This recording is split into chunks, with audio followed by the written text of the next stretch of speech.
Good morning. Before we begin, I would like to acknowledge that we meet and we learn from each other today on country. I'm coming to you from the State Library of New South Wales, a comparatively young institution that sits on the land of one of the world's great ancient libraries, a rich repository of oral tradition. I am on Gadigal land. I pay my sincere respects to elders past and present, and I extend that respect to any Aboriginal Australians who are here with us this morning. Welcome, my name is Rachel Franks and I'm the Coordinator of Scholarship here at the library, and it's great to have your company again for a fascinating scholar talk this morning with our 2021 Merriweather Fellow, Dr. John Zubrzycki. His new book, The Shortest History of India, is fresh out on bookstore shelves and in your local public library. But today he's going to be talking about the focus of his fellowship, which was Circus to Shakespeare, Australian popular culture making its way into Asia a lot earlier than many of us would have thought. If you have any questions for John, just ask them in the chat feature in Zoom, and I'll be back in a little while to ask those questions of him. Thanks so much, John. Thank you very much, Rachel, for that introduction. I'd like to begin today by acknowledging the Gundungurra people, traditional custodians of the land on which I am speaking today, and pay my respects to their elders past and present. I'd also like to thank the State Library of New South Wales for the opportunity to undertake this research program and the support offered under the Merriweather Fellowship. The impact of Australian popular culture in Asia from the 1860s to the 1930s has been largely overlooked by historians, and I hope my research will add considerably to our understanding of what drew Australian performers to Asia and their impact on both local and expatriate audiences, and how their experiences enriched the cultural life of Australia. For the past 18 months, I've delved deep into the collection of the Mitchell Library. What I discovered was quite remarkable. The sheer number of performers and variety of performance genres represented makes today's highly globalized entertainment industry look decidedly pedestrian.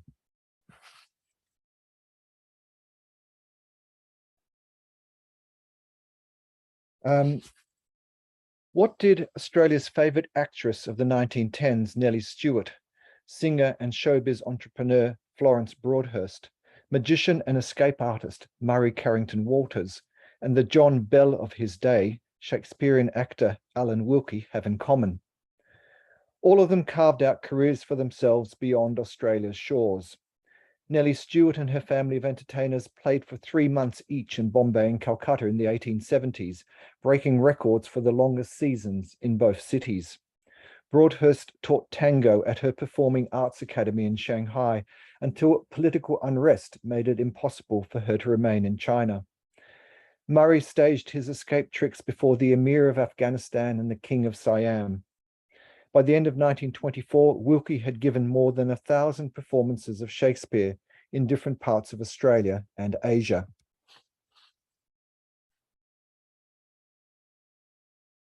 Backed by a brash class of showbiz entrepreneurs, Australians cornered the Asian entertainment market, bringing everything from bell ringing to bush ballads to the stages of Singapore, Rangoon, Colombo, and dozens of other cities.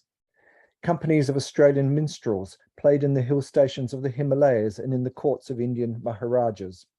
Illusionists studied the secrets of Chinese street magicians in Nanking and Shanghai. Circus managers set up their big tops in the jungles of Java and scoured the animal markets of Burma and Bengal for tigers and elephants to train in their shows. Geelong-born Mona Miller, shown here, estimated she had been sawn in half more than 11,000 times in theatres around the world as a stage assistant to the Danish magician Dante. Shipwrecks claimed costumes, props, and sometimes lives. Outbreaks of bubonic plague left companies stranded in quarantine, and unscrupulous managers forced some artists to sell everything they owned to afford a passage back to Australia. But in spite of these hazards, Australian performers took to the seas seeking fame and adventure. Reviews of performances, company itineraries, and touring schedules travelled swiftly by telegraph to audiences back home, curious to read about the exploits of their favourite stars and when they would return. What I hope to do in the limited time I have here is to give a representative selection of my research so far. Firstly, I'll give a brief overview of the entertainment circuits that span the Indo-Pacific region, enabling Australian performers to travel from Karachi to Kobe and numerous places in between. As you can see from this map, Australia was uniquely placed to take advantage of existing routes of trade and empire to send its dramatic entertainments across the Indian and Pacific Oceans. Secondly, I'll delve into the history of two of Australia's most prominent circus companies, Fitzgerald's and Worth's, both of which toured extensively in Asia. Thirdly, I introduce some of the impresarios who were central to both the dissemination of Australian popular culture and to bringing overseas artists to Australia. Amateur dramatics is another neglected area of research, despite its importance in reaching out beyond expatriate audiences. I'll then examine how a former circus performer and his wife brought Shakespeare to the theatres of Bengal, and how actor-managers such as Alan Wilkie helped promote the English Bard's plays to audiences in Asia. Finally, I'll examine the career of Australia's greatest magician, Les Cole, better known as Levant. By the end of the presentation, I hope I'll have demonstrated the transnational nature of the entertainment industry, an industry that was vibrant and inventive, constantly changing as performers searched for new markets. The same networks that brought Australian artists to Asia also enabled movement in other directions, as troupes of Japanese acrobats and wrestlers came to Australia. Chinese opera moved around the Pacific Rim, and Parsi theatre spread throughout the Indian subcontinent and into Southeast Asia, another theme that I'll be exploring. Local migrant communities also played a role in this transnational exchange. In 1896, audiences at the Coolgardie Tivoli Theatre were entertained by a combination styled the Afghan New Indian and Dramatic Company. The play they staged in Hindustani was Ali Baba and the 40 Thieves.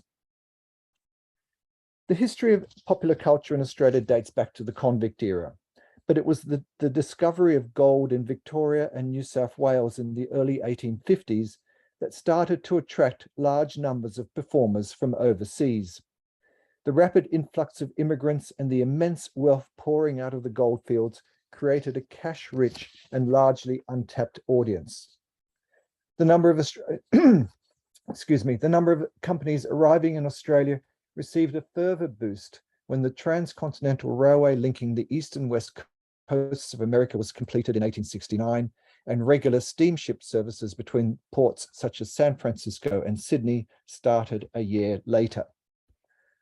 On the other side of the Pacific Rim, the end of the Tokugawa shogunate in Japan in the late 1850s and the Convention of Peking in 1860 led to the opening up of treaty ports in East and Northeast Asia. This saw an expansion of the Pacific entertainment circuit, with circus companies and troupes of black-faced minstrels from America joining balloonists and balladeers. From California, a typical route, such as the one followed by Cooper Bailey and Company's circus, included stops in Hawaii and Fiji, a voyage of approximately 4 weeks. Described as 10 allied shows, circus, menageries, aquariums, etc., the tour was managed by the Australian impresario Harry P. Lyons, whose career I'll be looking at later in this talk. One of the first Australian performers to take advantage of this entertainment circuit was the comic actor George Coppin.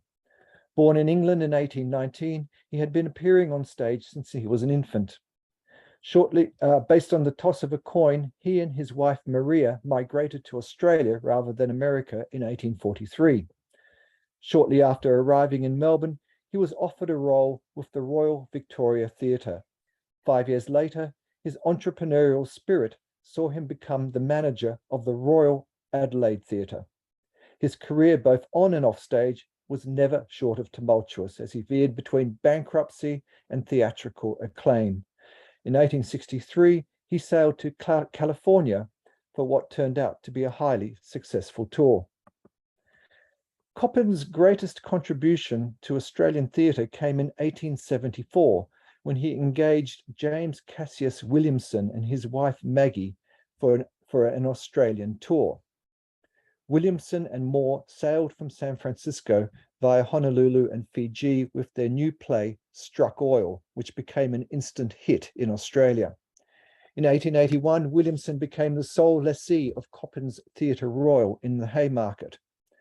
The transaction marked the beginning of Williamson's rise and the establishment of what became known as the firm, which grew to become the largest theatrical company in Australia, and then, under his successor George Tallis, the largest in the world.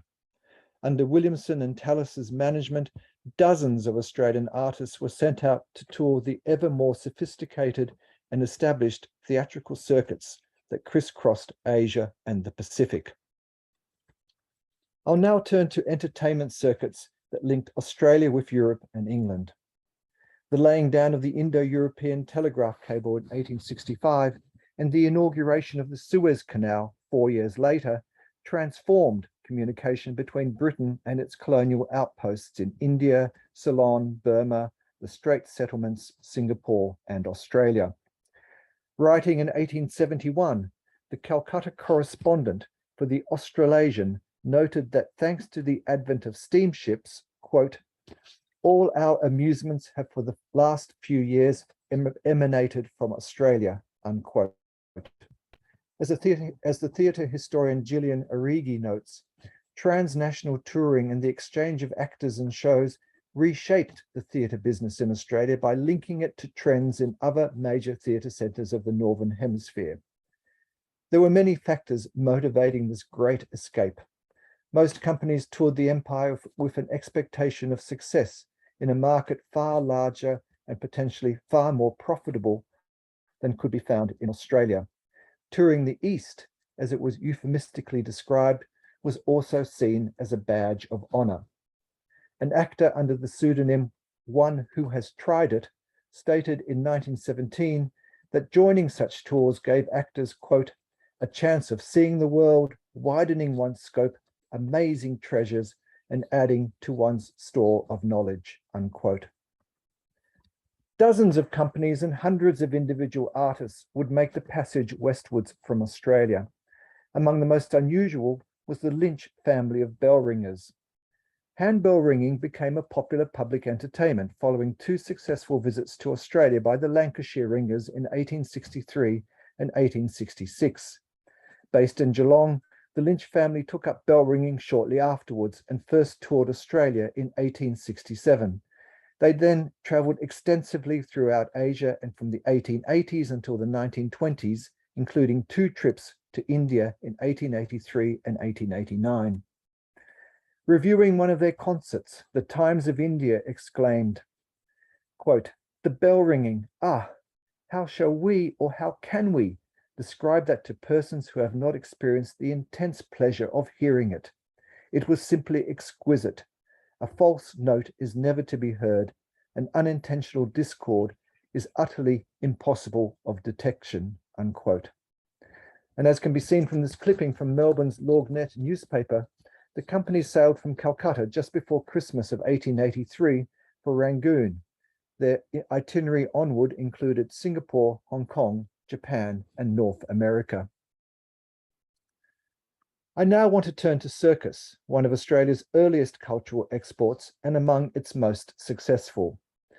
The documentation of Australia's circus history is also one of the main strengths of the Mitchell collection, notably the papers of Mark St. Leon and Jim Fogarty.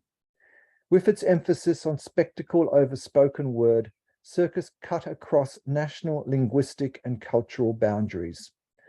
Circus troupes were cosmopolitan and multiracial.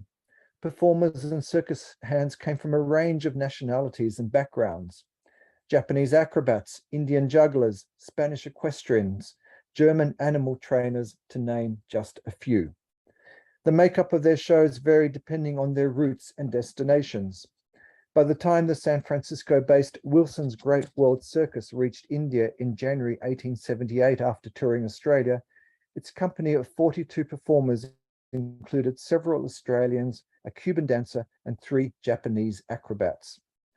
When it arrived in Melbourne, Abel and Claire's circus boasted 50 Javanese, Japanese, Sinhalese, and Hindu performers. It also featured a mile-high balloon ascent and parachute jump that it described as the most daring feat in the world. On the first day of my fellowship, I ordered a selection of papers from the Marc St. Leon Circus collection, and in the first folio I opened, I found this handwritten note. It is addressed to Dan Fitzgerald, who together with his brother Tom formed the Fitzgerald Brothers Circus in 1892. By the end of the century, it would grow to be Australia's largest. Though short, this letter is revealing on multiple levels.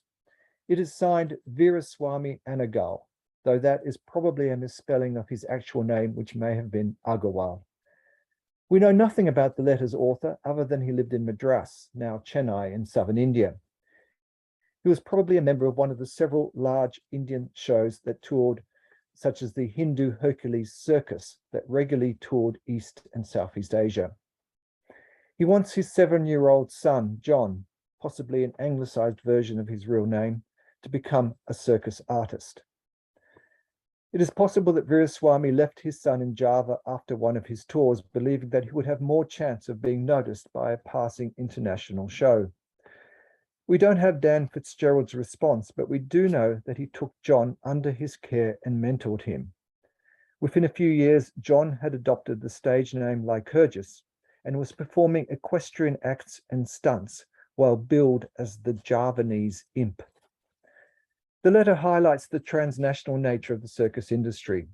Circuses, like other forms of mass entertainment, needed a constant supply of new talent to retain their audiences and stay one step ahead of their competitors.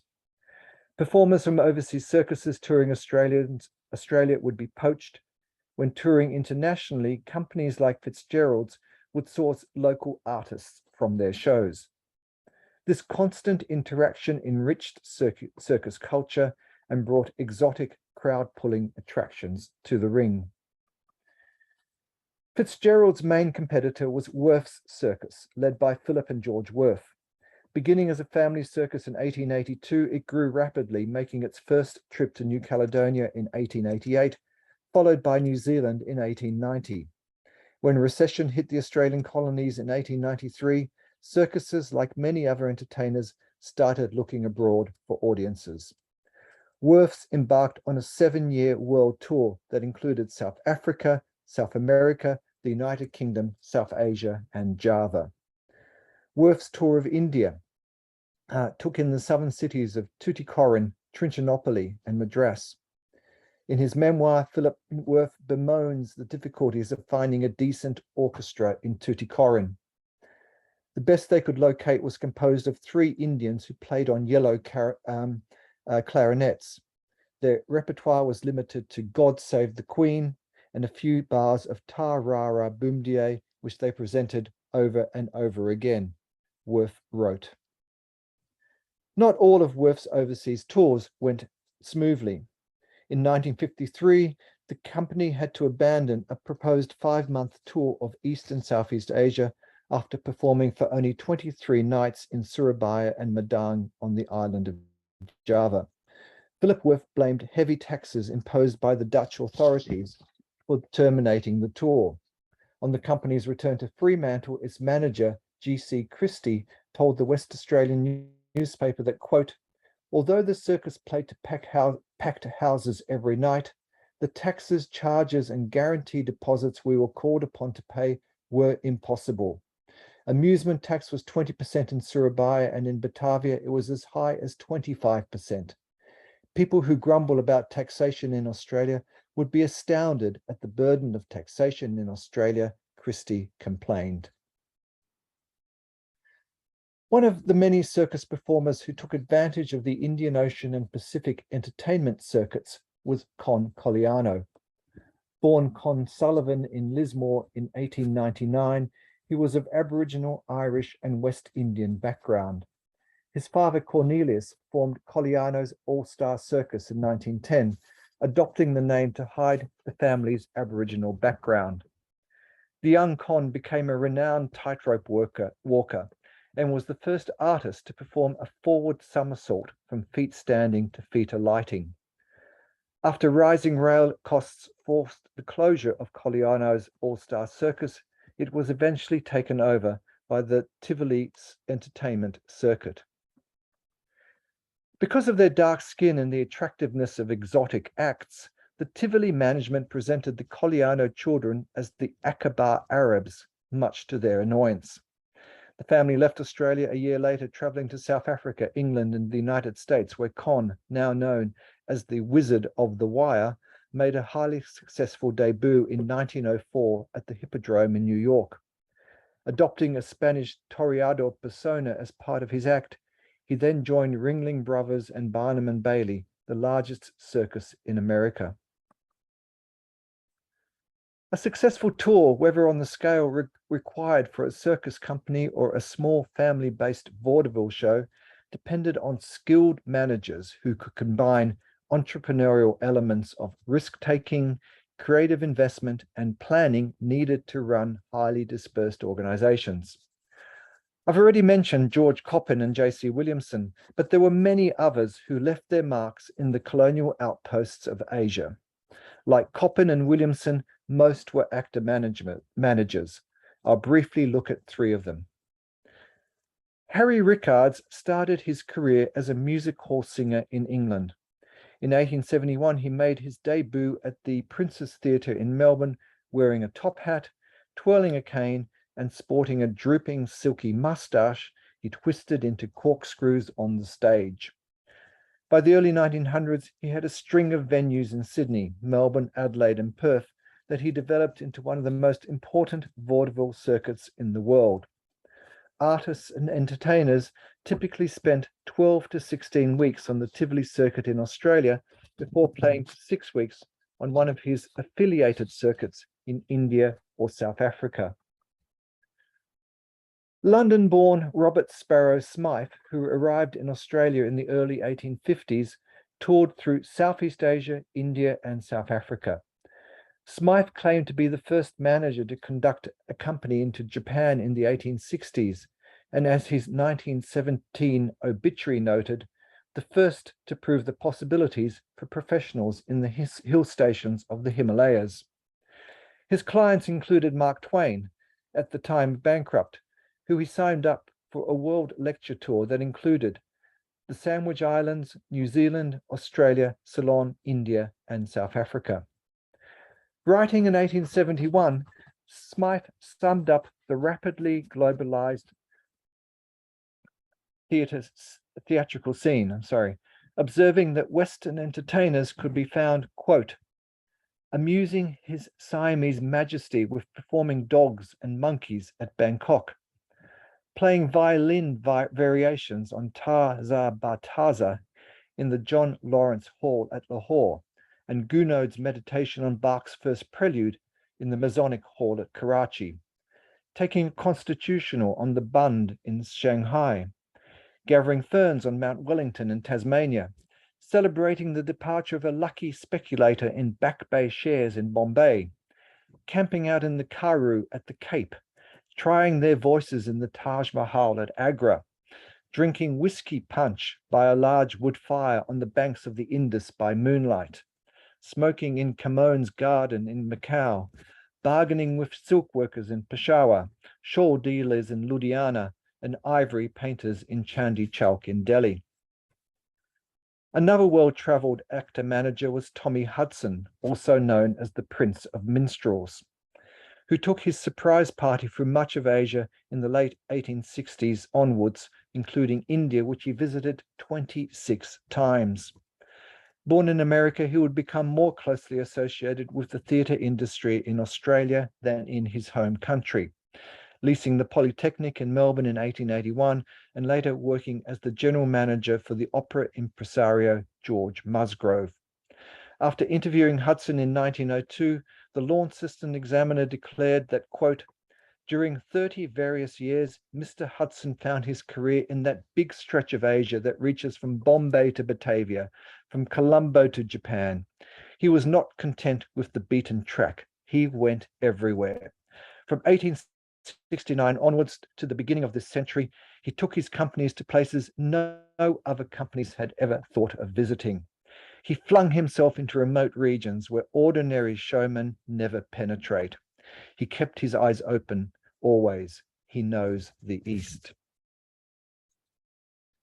Of all these impresarios, I find Harry Lyons to be the most interesting, given his involvement in producing everything from Circus to Shakespeare over a career that spanned nearly 6 decades. He was, as one journalist quipped, here, there, and everywhere, moving not just physically, but between established and new kinds of popular entertainments, as well as more highbrow forms such as opera and Shakespearean tragedy. Born in Hobart in 1840, he joined Ashton Circus as a young boy before touring Australia with a comedy troupe. Realizing there was more money to be made from running shows than performing in them, he worked as an agent for the Great American Circus, and in 1872, joined the Wyland family of performers who assembled a primarily equestrian circus troupe in Melbourne.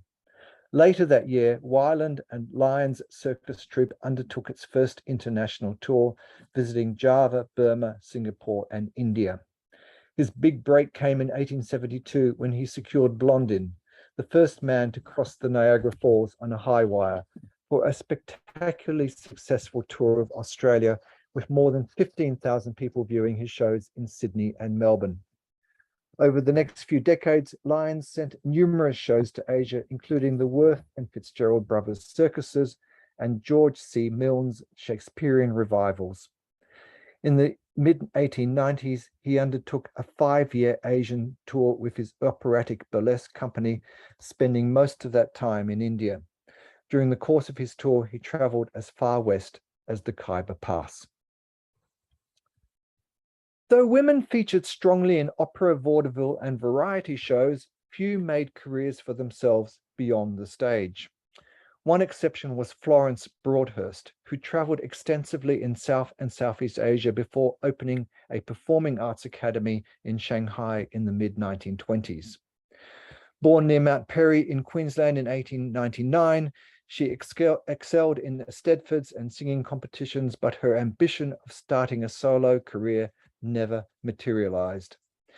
In October 1922, she joined the Smart Set Diggers, who billed themselves as a company of all dinkum Aussies formed on the battlefields of France. Its stars included Chas Holt, a female impersonator, and the pianist Wallingford Tate. On the 4th of September 1922, Broadhurst and the rest of the company, now renamed the Globetrotters, departed Brisbane for Batavia. Joining the troupe was another female impersonator, Ralph Sawyers.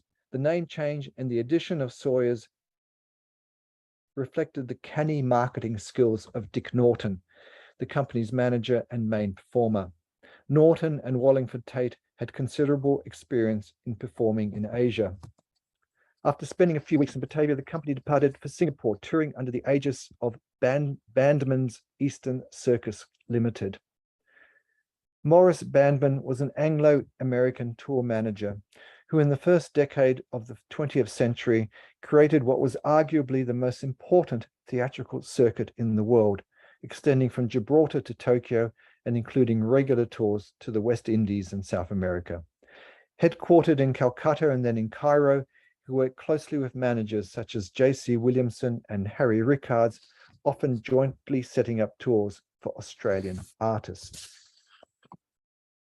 Traveling through Asia was transformative for Broadhurst, who changed her stage name to Bobby, most probably chosen to reflect her semi-androgynous looks and fashion style. A scrapbook of newspaper clippings and flyers collected by Broadhurst, now in the Mitchell Library, traces the group's extensive travels. Though selective in scope, the scrapbook reflects the enthusiastic reaction of audiences to the Globetrotters' mix of popular vaudeville routines and short farces. The Penang Gazette and Straits Chronicle declared, quote, "a more talented sextet would be hard to find anywhere in the East. Clever, witty, musical, and above all original, they presented talent that never palled.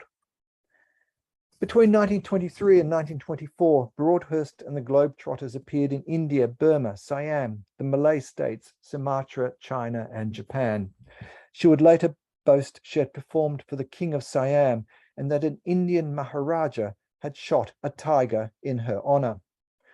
The Globetrotters disbanded when the company returned to Australia in mid-1924.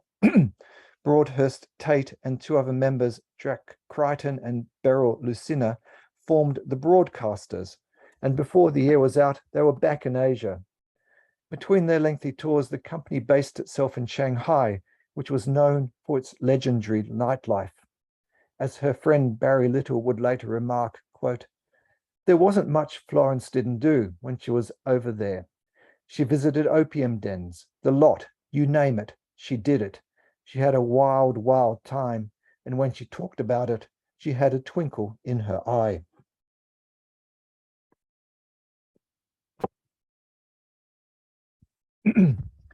In late 1925 or early 1926, she parted ways with the broadcasters to start the Broadhurst Academy Incorporated School of the Arts, located on the corner of Nanking and Kiangse Roads in Shanghai. A clipping from her scrapbook shows a photo of her dancing with one of the academy's tutors. The accompanying caption states that the pair had demonstrated the Charleston and the Tango at the French Club. Aside from a range of dance styles, including ballet, the Academy taught journalism, short story writing, drawing, painting, sculpture, violin, and piano. The teachers were highly qualified and drawn from the city's cosmopolitan European community and included several Russian exiles who had fled to China to escape the Bolshevik Revolution. As well as offering voice tuition and teaching the banjo-lele, an instrument that combined the banjo and the ukulele, Broadhurst handled the Academy's administration. To attract more fee-paying students to her ever-expanding studio, she promoted her school on local Shanghai radio stations and hosted dancing demonstrations at the Academy and in night spots around the city. Unfortunately for Broadhurst, the timing could not have been worse.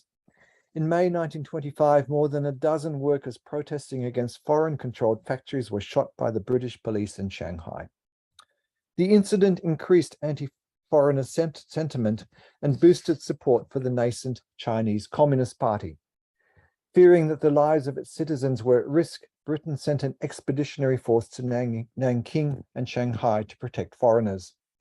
Throughout the turmoil, Broadhurst managed to keep her academy going and even found time to entertain British soldiers with a troop known as the Froth Blowers. In 1927, she returned to Australia, telling her local newspaper that her academy would continue to operate. However, no record exists of what happened to it. She never returned to China. Instead, she went on to enjoy a career as one of Australia's foremost designers until her brutal and still unsolved murder in 1977. Alongside professional and semi-professional companies such as the Globetrotters were amateur dramatic ensembles. These often served to reinforce links between expatriates in far-flung corners of the empire and their homeland. But they were also arenas for cross-cultural exchanges. During the course of my fellowship, I came across an extraordinary set of papers relating to Maud Evelyn Livesey. Unfortunately, we don't know much about her other than that she spent 16 years in the Arabian Peninsula in Asia before moving to Australia in 1937. Her husband, Henry Livesey, had a long and distinguished naval career, including as a commander in the British Indian Navy.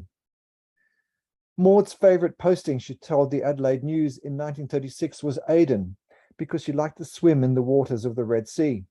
Both she and her husband were keen sailors who mastered the art of sand sailing in the Arabian desert, using yachts fitted with car wheels that reached speeds of 30 miles an hour.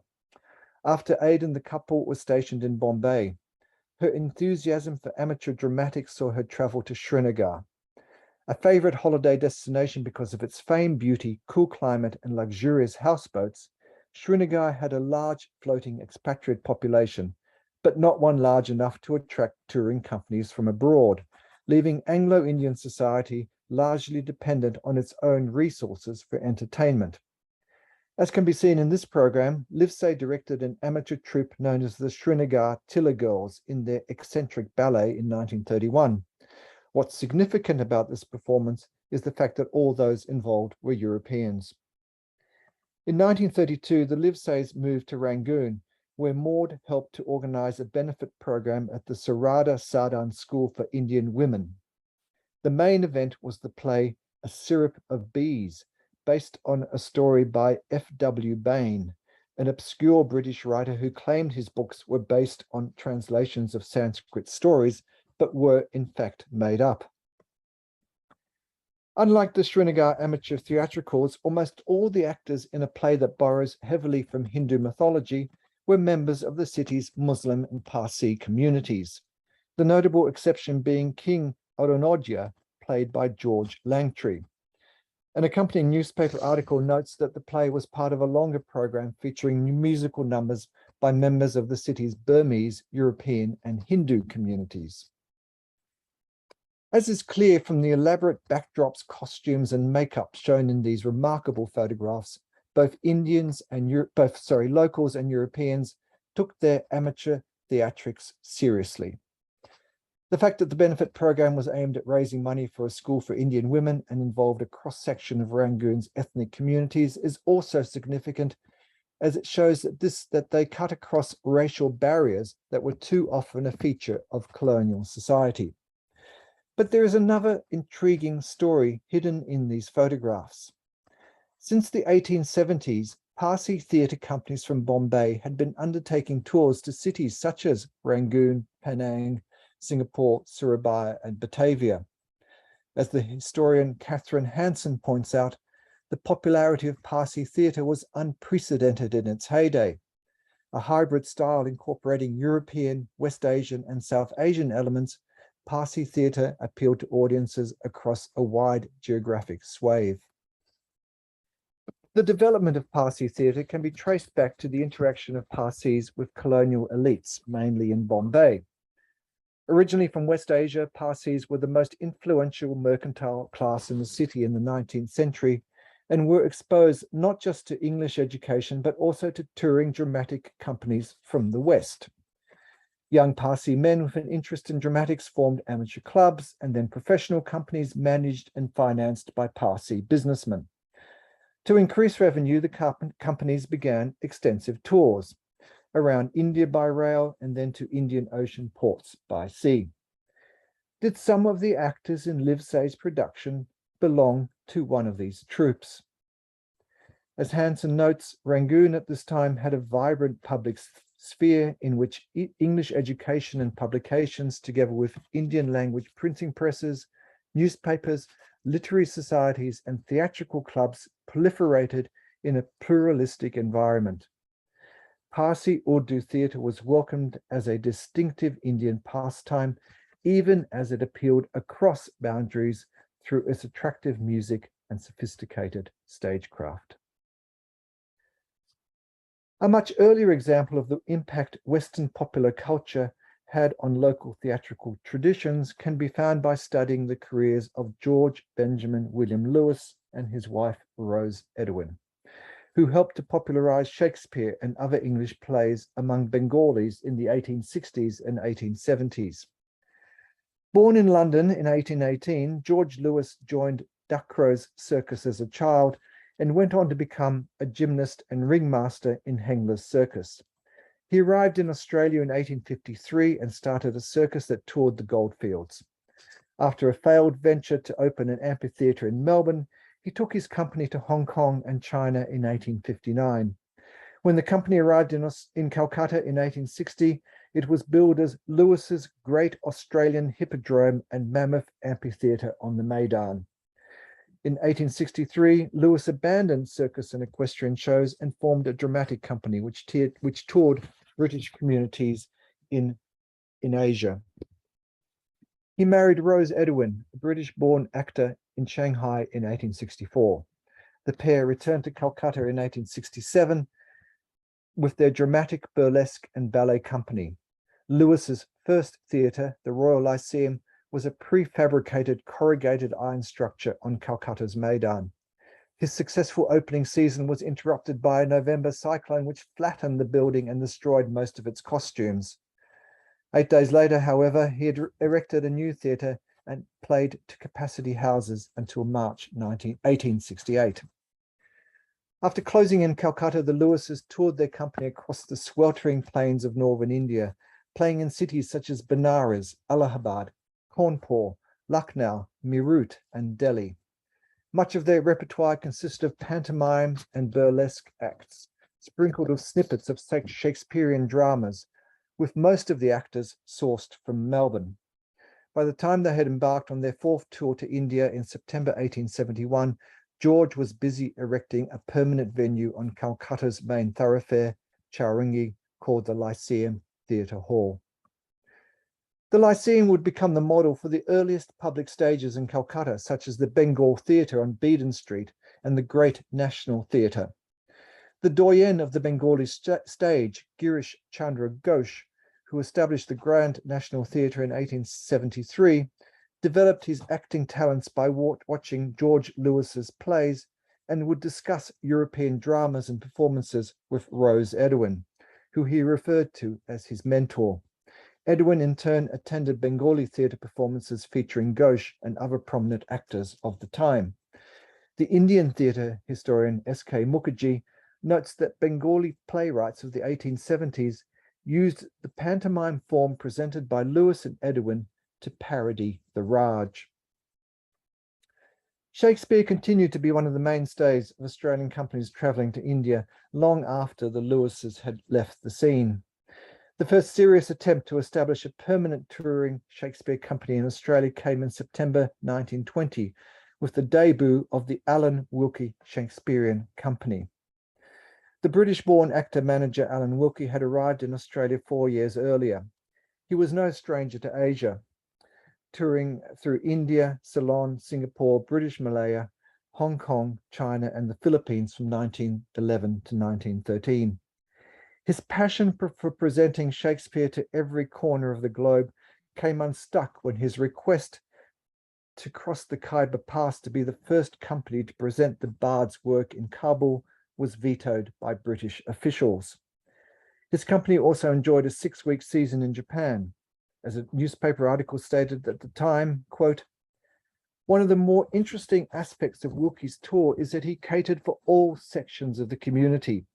He played primarily for the British community, although this stretched the repertoire to its limits, since the relatively small numbers meant a high turnover of plays to keep up attendance levels. However, the company also performed in theatres in the, quote, native quarter, unquote, from time to time, encountering there a public fascinated by Shakespeare and the classics. Wilkie would later be known for his modernist approach to presenting Shakespeare plays in a simpler, more accessible form. When the Great Depression of the early 1930s hit and his company was disbanded, he survived by reciting Shakespeare in small country towns across Australia. Wilkie's first engagement after arriving in Melbourne in 1915 was with Nellie Stewart, one of Australia's first internationally recognised female comic opera stars and one of the most popular actors of her time. Born Eleanor Stewart Tousey on the 20th of November 1858 in Sydney, she was the daughter of the English-born comedian Richard Stewart Tousey and his Irish-born wife Theodosia. Nellie's father tried gold digging before turning to stage management in 1857. Shortly after Nellie's birth, the family moved to Melbourne, where her father was associated with George Coppin at the Theatre Royal in Burke Street. She first took to the stage at the age of 5 with Charles Keane in The Stranger. Under the management of Harry Lyons, the Stewart family embarked on a world tour that started in India in 1879, presenting a 7-part pantomime called The Rainbow Revels, in which they all sang and danced. The Stewarts played for 3 months each in Bombay and Calcutta, the first family entertainers to achieve such long seasons. In her biography, the proof of which are held in the Mitchell collection, she describes the deep impression Calcutta made on her as a 21-year-old, and I quote, It was so utterly different from all I had known. The great city that muttered even in its sleep. The great sinister river that growled as it slouched mightily along. The multifarious, multicolored native life. The queer exotic buying and selling. The foods that were in some ways so new and so interesting. All the mystery of Asia was there, and I felt it, unquote. From India, the family sailed straight to London and then to America before finally returning to Australia, where Nellie was offered the part of the principal boy in the Melbourne staging of the pantomime Sinbad. She became romantically involved with George Musgrove, one of the principals of the J.C. Williamson Company. Despite becoming impoverished after his death, she opened a school of acting in Sydney and continued performing until her 70s. Australia's greatest magician, Les Cole, was also among its most travelled. Born in Sydney in 1892, Cole took up magic professionally at the age of 18. He adopted the stage name Levant in 1912 when he was aged 24, and 2 years later joined the Australian Society of Magicians. His first overseas tour was to New Zealand in 1920, performing magic and escapology. On Christmas Day 1928, Cole, his wife Gladys, and their daughter Esme sailed from Cairns for a world tour that would see them spend 6 years in Asia. Their first stop was the port of Sandakan on the island of Borneo, where they made £87 on their first night, playing in the local theatre. In Manila, they enjoyed a 6-week season at the Majestic, which was frequented by English speakers, and then a month-long season at the nearby Tivoli, which catered for mestizos and Filipinos. From the Philippines, Cole and his family traveled through Malaya, Singapore, Burma, China, Japan, and India, all the while honing their skills in showmanship, promotion and the art of bluffing one's way through difficult situations. As shown by this flyer for a show in the northern Indian city of Patna, now the capital of Bihar state, Cole did not confine his appearances to expatriates. As well as appealing to Hindu and Muslim audiences, Cole is offering a discounted price for, quote, purdah ladies, unquote, of 1 rupee. Presumably, the theatre had a curtained-off section that allowed women to be segregated but still view the show. The claims on the flyer are in themselves a sleight of hand. Cole had never visited Hollywood, nor did the show contain 1,000 surprises, though it would have been packed with the latest illusions. One of Cole's signature stunts was to have his hands and legs securely handcuffed and then jump off a bridge or a pier, landing feet first in the water before resurfacing a nerve-wracking 45 seconds later, having magically unlocked his shackles, much to the relief of those watching on. Made popular by Houdini at the turn of the century, escapology became one of the most popular forms of performance magic in Asia, with numerous local magicians imitating the great Americans' stunts. Cole repeated the trick in at least 3 places: Shanghai, Colombo, and Bombay. There is another less spectacular and less well-known side to Cole's travels throughout Asia that bears mentioning: his interactions with local magicians. Sometimes this came in the form of watching the tricks of amateur conjurers, such as the encounter he wrote up in this typewritten newsletter of the Mysteries of the Mystic Seven.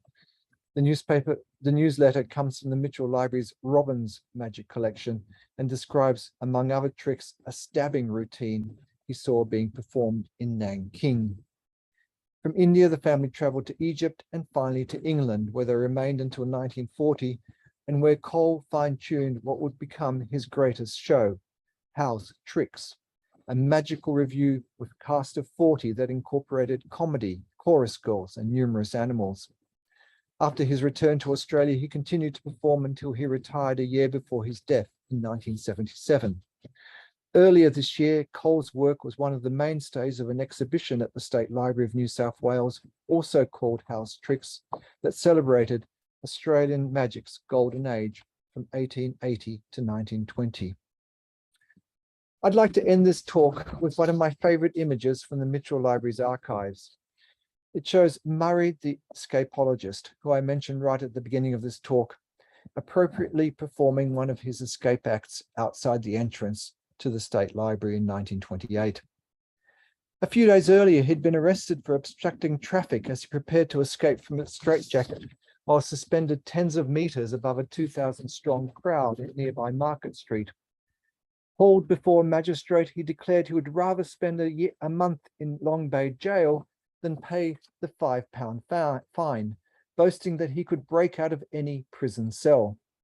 Tivoli management quickly stepped in to pay the fine, fearful that their star attraction would miss his shows.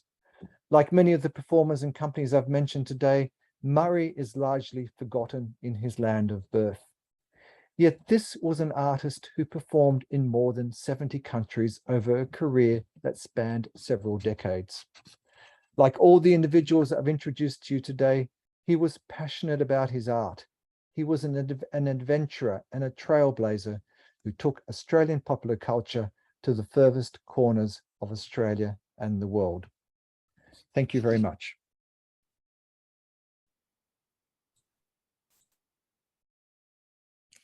Thanks so much, John. It's overwhelming, the amount of ground and the number of subgenres that you've been able to cover. I remember when we were reviewing your application back when you applied to be a fellow, it's like, can somebody really do all of this? So it's fantastic to see some of the amazing results, although being sawn in half that often does sound quite exhausting. People are coming through with some questions and some comments. For a lot of people, it's their first introduction to all of the names that you've shared today. A few people have heard of Florence Broadhurst, but not so much as a performer, more as a fabric designer. So that's been really interesting for some people.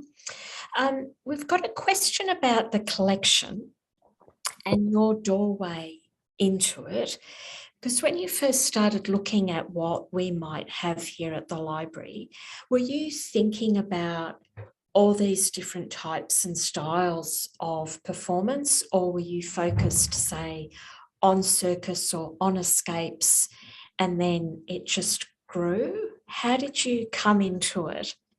Look, I actually first came across the Mitchell's collections when I was researching a book on magic. That was my third book, Empire of Enchantment, the story of Indian magic. So I was tracing the interaction between Eastern and Western magicians, and the Robbins collection at the Mitchell Library is a fantastic resource for all of that. So when I started the fellowship, probably I kind of went, naturally I gravitated towards the magic material there, but also to circus, because again there's a lot of crossover between magic and circus. You often had magicians playing at circus trips and so on. So magic and circus certainly were the first ones, but then it kind of just grew organically from there. I love nothing more than looking through a scrapbook of old newspaper clippings, say, with an ephemera, theatre programs and photographs, because they each open a new door to a different performance genre or a different artist who might have traveled in Asia. And I really did, as I mentioned at the beginning of the program, I mean, the sheer number of performers and performance genres that I came across is just mind-boggling. You compare what was going on in 1880s, 1920s to what's going on now, and it's nothing like it. These were artists who, off their own bat, without any support, there was no Australia Council, there was no government giving them grants, they were just out there, making the best of what they could, and they went in vast numbers. And some of the risks you described totally, are extraordinary. Yeah, I just mentioned a few of them. And someone's commenting about some of the the visual literacy around this that you've been able to just compress into one talk today is in itself an achievement. But somebody's commenting that quite a few of those images came from other collections. Mm. And they're just wondering how many institutions you've gone to try and pull together these stories and make them as complete as possible. Yeah, look, I guess, look, in Australia, particularly the National Library of Australia and the State Library of Victoria, the State Library has also got a very strong magic collection there. But also the South Australian University of Adelaide Library's got the Alan Wilkie collection. There are some of the overseas libraries that I looked at, accessing online. Various different ones scattered around the world. But the fellowship was based at the State Library of New South Wales, so I've tried to predominantly, focus on the collection there. But of course, it's just to, sometimes there are always going to be gaps, no matter what collection you look at. Oh, absolutely. And it's great to see our collections talk to and sort of interact a little bit more with what other people have. This is a really interesting question about the field of scholarship as a whole that you've immersed yourself in. So you mentioned at the beginning that this is a largely overlooked area, and I think that by the number of surprises we've had today, everybody agrees with that. And we're just trying to work out why you think, I mean, if history is all about great stories of individuals doing, bonkers things, extraordinary things, why is this field so overlooked, do you think?